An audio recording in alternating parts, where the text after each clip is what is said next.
کہا آپ کے بچوں کے کام آئے گا؟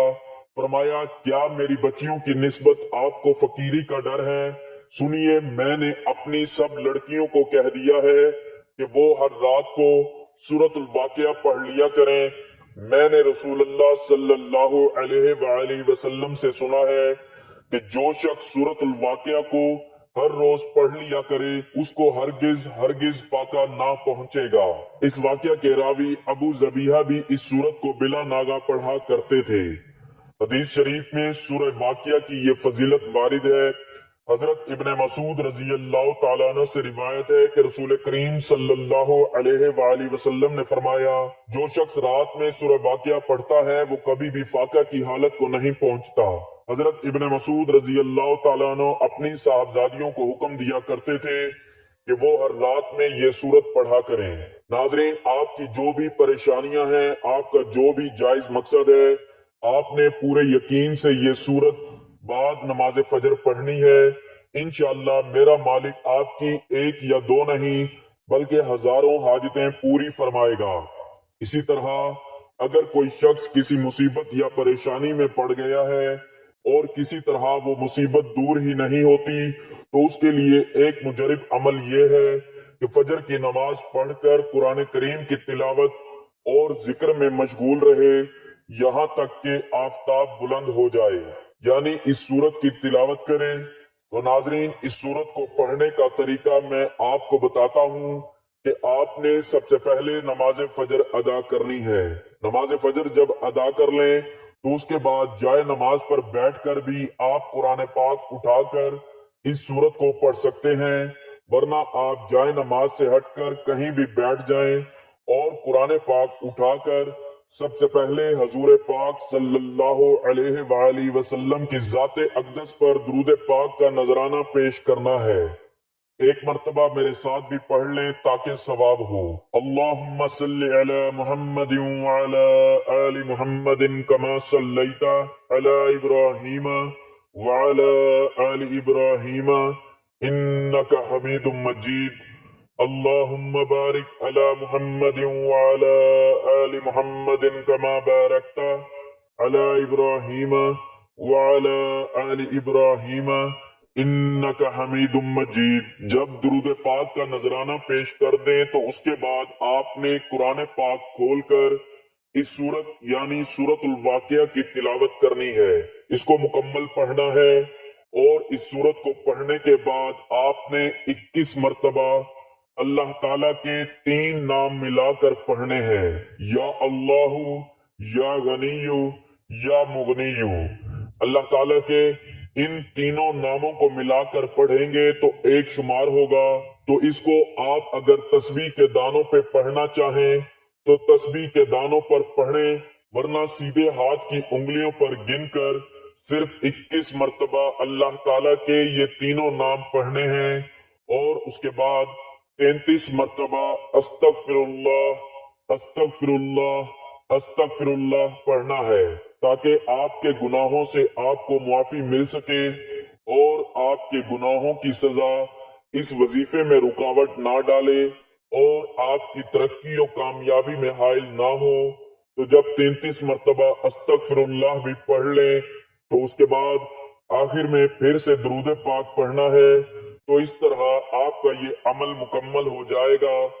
پھر سر بسجود ہو کر اللہ تعالیٰ سے امن و عافیت طلب کیجئے گا، انشاءاللہ آپ کی مصیبت پریشانیاں دور ہو جائیں گی اور دل کو اطمینان ہو جائے گا، اور اللہ تعالیٰ کا آپ پر اتنا زیادہ فضل اور کرم ہوگا کہ آپ جس چیز میں بھی ہاتھ ڈالیں گے وہ سونا بن جائے گی۔ اللہ تعالیٰ سے دعا ہے کہ اے کل جہاں کے مالک، ہم سب کی تمام پریشانیاں دور فرما کر آسانیاں پیدا فرما اور ہم سب کو بہتر عمل کرنے کی توفیق عطا فرما، آمین۔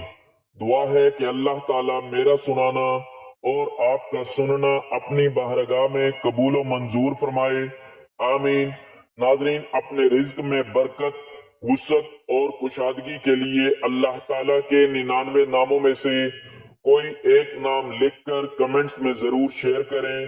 اللہ تعالیٰ ہم سب کا حامی و ناصر ہو، آمین جزاک اللہ.